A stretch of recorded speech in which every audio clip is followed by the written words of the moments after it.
all of us have people that we look to that have had a big influence on how we lead others.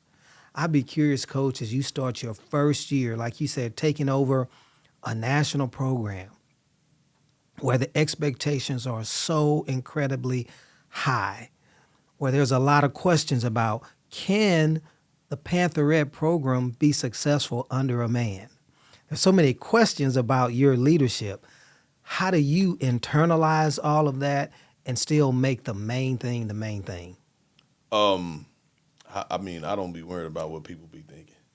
Um, like I told you before, and I'm gonna tell everybody, I prayed for this opportunity, and when it came, just because it didn't look like the shape, form, or fashion or the gender that I was thinking those prayer when I was praying it was gonna be, I wasn't gonna block that blessing, and it was a opportunity of a lifetime. But I'm prepared.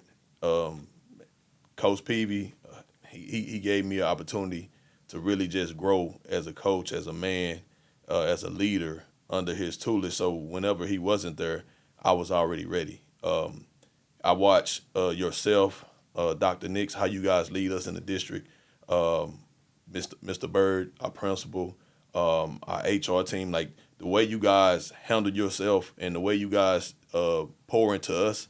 I don't know how many coaches in the state of Texas can be sitting right here, right now with their superintendent. How you'll call and check on me um, from time to time. Hey, coach, I'm just checking in. I don't know. That type of stuff makes you want to be a better leader, makes you want to really do what you have to do for the district, for the program, for the community, for the city of Duncanville. So I know the support I have. I know the type of man I am. I know the type of character I have.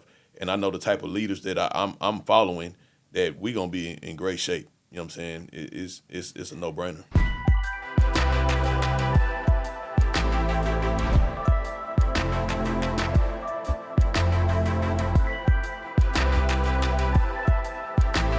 Hi, my name is Dr. Mark Smith, and I'm superintendent of Duncanville ISD, and this is my podcast, Super Intentional.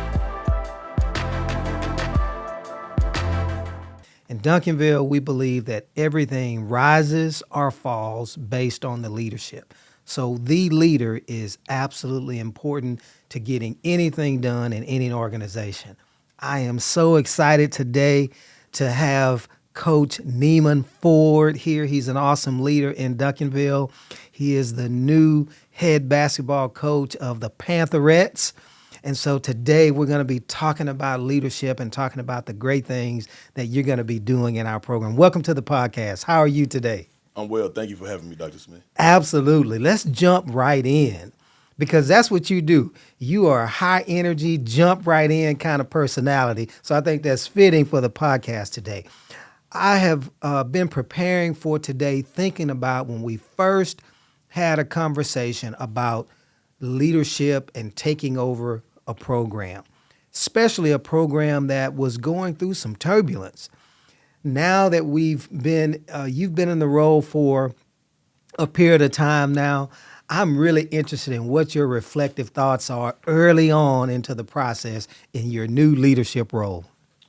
Um, First of all, thank you, thank Duncanville, thank yourself, the board of trustees for entrusting such a prestige program in my hands and allowing me this opportunity to show that I'm a leader. But jumping straight in, it's been smooth. Um, there's really no difference between leaving the boys and the girls side. I was thrusted into that position last year.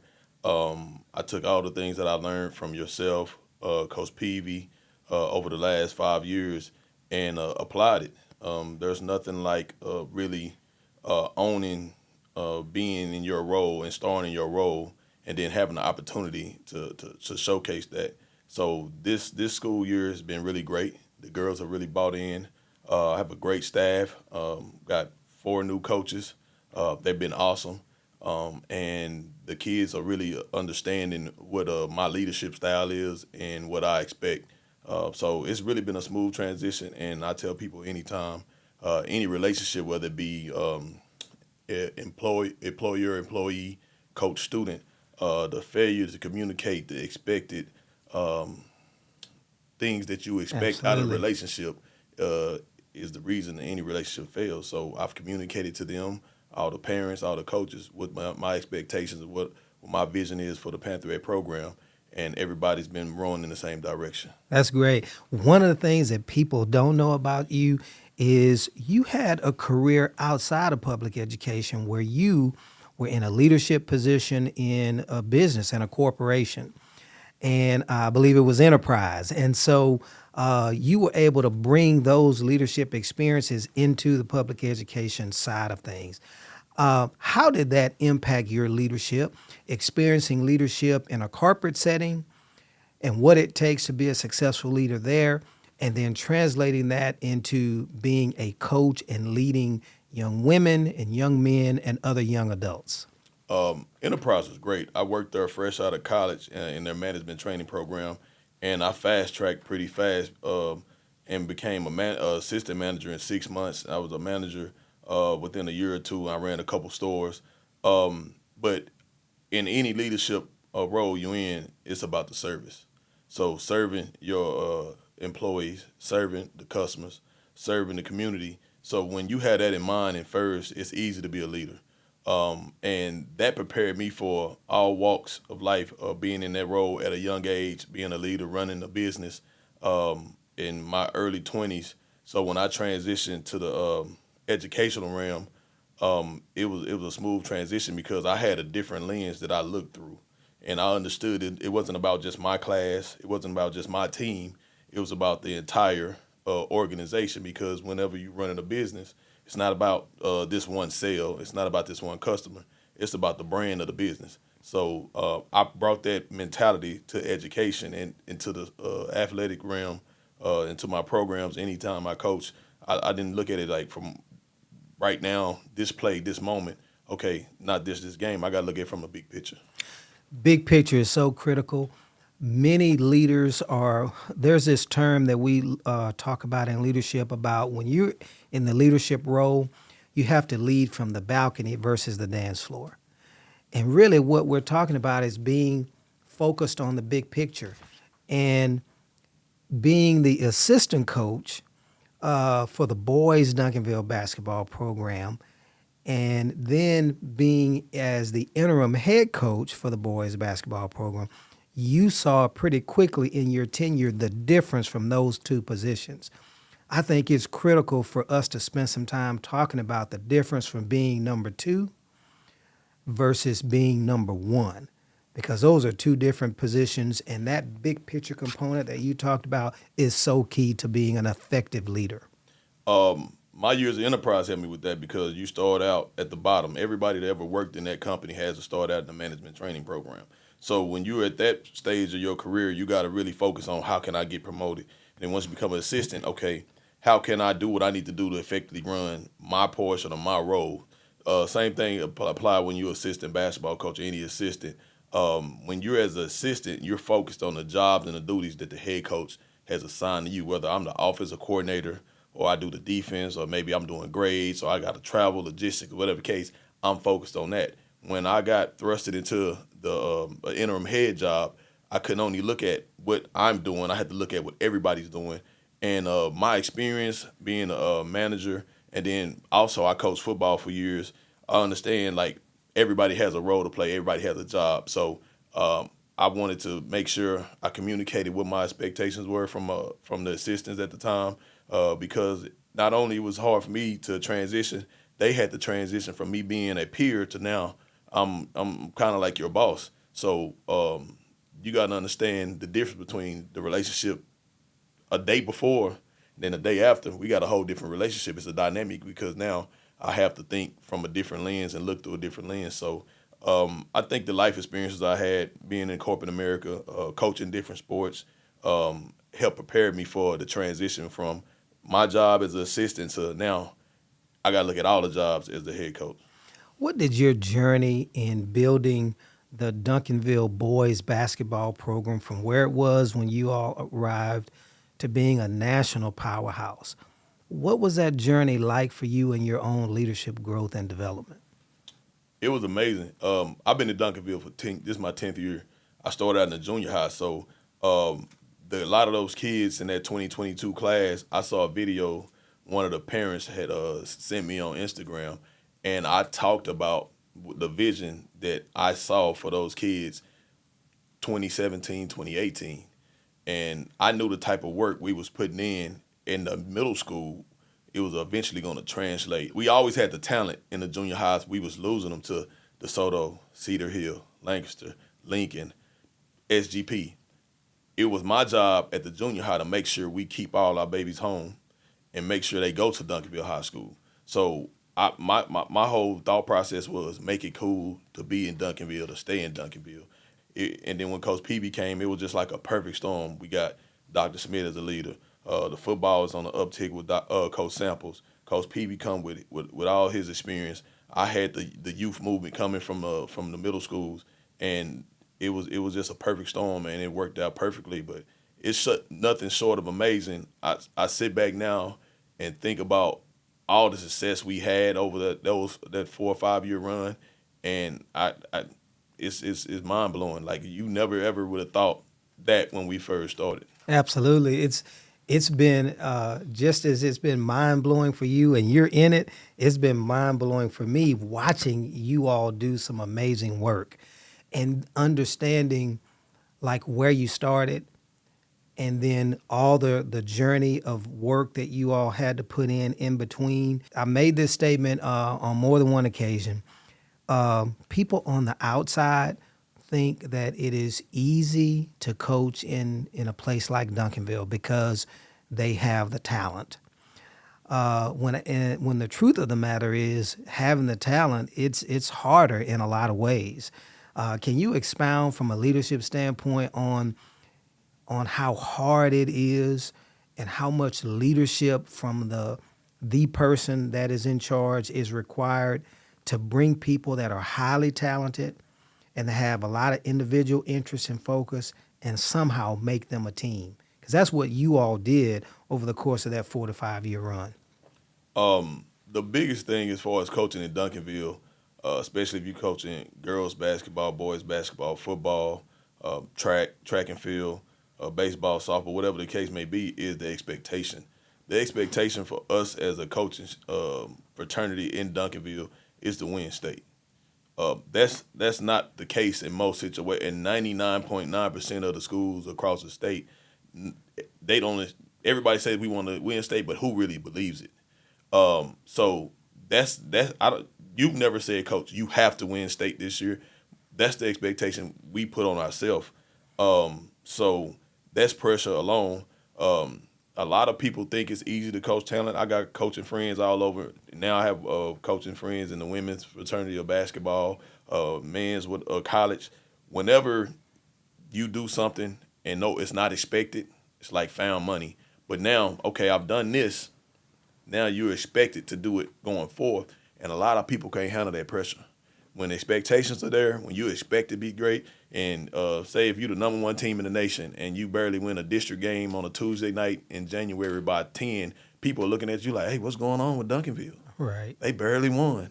You know what I'm saying? So a lot of people don't understand that. But then when you're dealing with high-level talent, you're dealing with high-level parents, you're dealing with everything that comes with that. And if you don't know how to manage people, if you don't know how to serve people, it can overrun you because those high level kids, they got expectations, they got dreams, they got goals, and it may be bigger than winning state for them. Like they trying to get to the NBA or to a certain college or whatnot. So what we really did was make people understand that we want you to reach your goal, and then in the process of reaching your goal, we're going to help you. We reach our team goal. You understand how important motivation is, culture is, branding is, and somehow, some way, the most effective leaders in your profession are able to bring a highly talented group of individuals that may be individuals in every sense of the word, and now building them as a team. You've experienced that on your journey on the boys' side. I want to transition and talk about how that's going to translate in your leadership on the girl side? And are there things that you can take away, or are there even any differences from leading young men to leading young women? Whether it's man or woman, highly successful people want to be successful.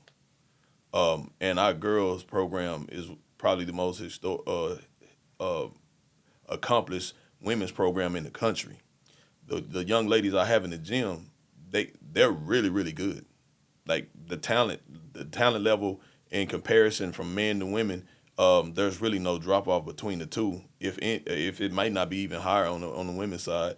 So the difference is, and like I tell the kids, like um, you guys always was workers. Y'all always work. Y'all always won.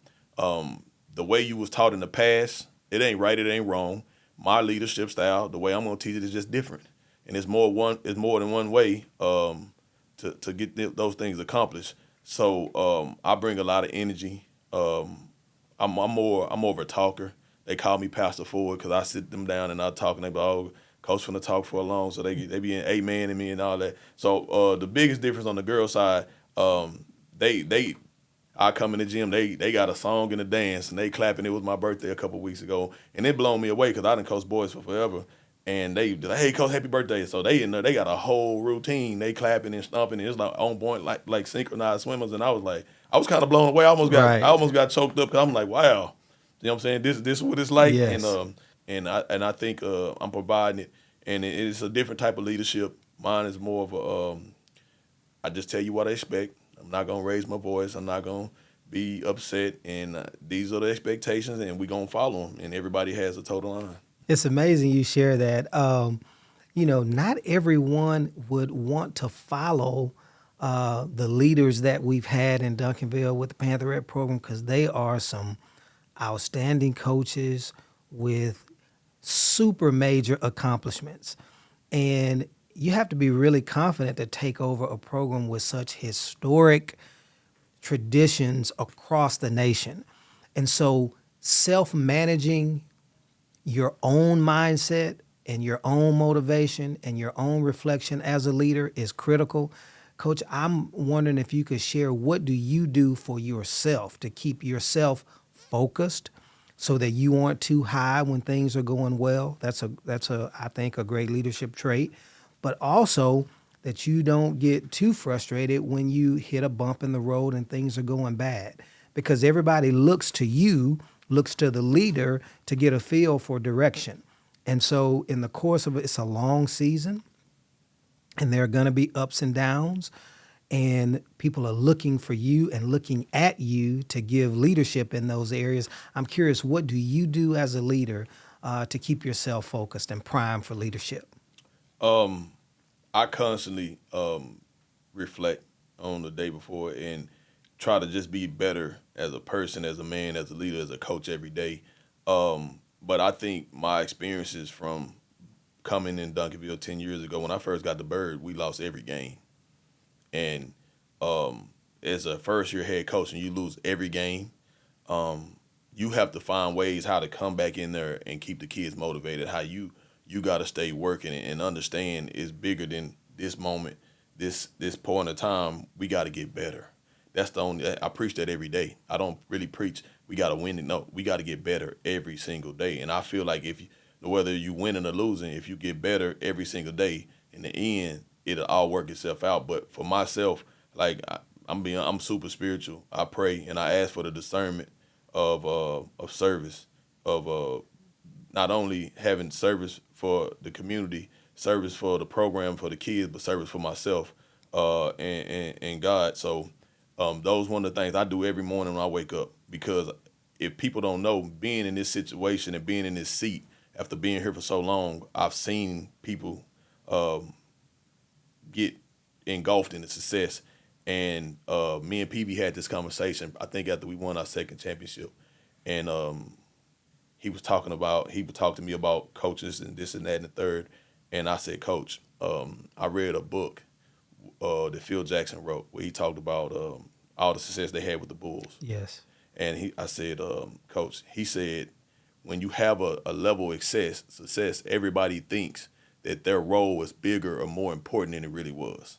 And I said, right now, we're in this situation where we can't allow the success to go to our head or go to the coaches or the players' head. We got to stay even keel because you probably think your role is bigger than what it was. I know I probably think my role is bigger than what it was, but it's somewhere it's probably a little bit lower. and it took us all to get here. So even when we having that type of success, that's when I really start praying for a sense of discernment of service, and knowing that at any moment, man, this all can be gone. You know what I'm Absolutely. saying? So I keep that the first thing, the main thing is service, and understanding that I'm here to serve the kids, and it's not about me. And God just put me in this situation because He's chosen me to lead. That's awesome. What I have seen and learned over time just watching effective leaders, most effective leaders have a set of rituals or routines, morning routines, things that they do each and every day to get themselves in the right mindset to go out and lead. And that sounds like that's one of the things that you do. You just really dedicated to having a deep internal spiritual look within yourself so that you can get the discernment through your prayer and your meditation so that you can go out now and be successful. That's a nugget that we all can take away in terms of what it takes to be a successful leader. Coach, I'm excited about the future. And can you give us some nuggets on what you see early on in terms of potential for the Pantherette program? Um, I'm excited because I think it's going to be a different style of play. We're going to play a lot faster. The girls are moving so fast. They're shooting the ball really well. Coach Rob has done a great job. He helps do the skill development, man, and he's really just done own that portion of it, and the offense. And we got the girls playing at a speed that's it's unbelievable, and you'll be like, are those really girls moving like that? So that, and then I'm really my job was really, Dr. Smith really was come in, focus on uh, a lot of the stuff that wasn't in the class, wasn't on the court, like how you act in the classroom, how you act in the hallways, how you act at home, because of all that translates. If you undisciplined in the classroom, it eventually you'll be undisciplined on the court. If you're undisciplined at home, you'll be undisciplined on the court. So let's try to clean that up, and teach and learn and grow, and then we'll have the success we're supposed to have because the talent is there. The will to win is there. That's one thing I know. Being in Duncanville, these kids have a will to win, and it don't matter what sport it is. Like when it's time to win, these kids know how to get it done, and that is something that you can't coach, you can't teach. It's just the culture. It's just the mindset of everybody in Duncanville, from the superintendent all the way down to the last auxiliary staff person. Like everybody, we want to win in the classroom. We want to win in the community. We want to win on the court, on the field, and it's you hear it, and that's how we know. So I Absolutely. love being here, and I love coaching the girls, and I know for a fact that it's gonna be so exciting. It's gonna be some exciting basketball. I can't wait till everybody in the community see it. Absolutely. And we're only about, I don't know, about 3 weeks or so away. The last part of October, or is it the first part of November that you Um, actually get started? the first game is November 3rd. We'll have a couple scrimmages. I think October 28th, if I'm not mistaken, and then Halloween, October 31st, we'll have two scrimmages, and then November 3rd, we in Wiley in a showcase. So I believe we might be playing against Frisco Memorial. They went to state a couple times in the last couple years or so. So it's gonna be a great test. I'm looking forward for us to be able to go out and show everybody the type of work we've been putting in, and it's gonna be a lot of fun to watch. Coach, do we still have a national schedule where we're playing national teams and going across the country this Yes, year? we'll be in DC in December in Capital One Invitational on that Thursday, and then She Got Game Classic on that Saturday. We'll be in Lake Charles in the national showcase. There's a national showcase here in Duncanville, one of the greatest high school events with Glenn Smith bringing the Thanksgiving Hoop Fest. He got some really outstanding teams, men and women. And of course, we're gonna play one of the top teams in the country when he come in there. And then we have a national game in the Thanksgiving. I mean, Red River Shootout. We also have the circuit, which is a national game. So the games are there, the teams are there. I feel like this might be one of the toughest schedules we're going to play to date. I have a veteran team, so they can handle it.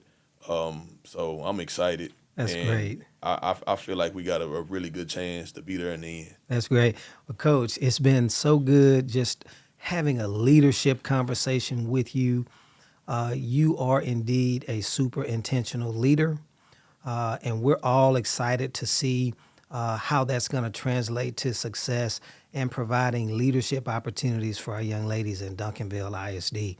I'm so looking forward to the season, and we are all energized by your energy. And thank you for being such a super intentional leader.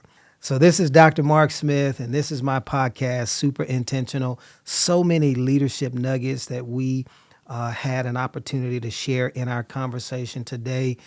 It reminds me of how important, coaches reminded me of how important culture is and how important building a brand is and how important it is to lead from the top, lead from the balcony versus being in the weeds, and that there is indeed a difference from being number one and number two. Coach has done a great job of transitioning into his leadership position and expounding on how he goes about leading in Duncanville ISD.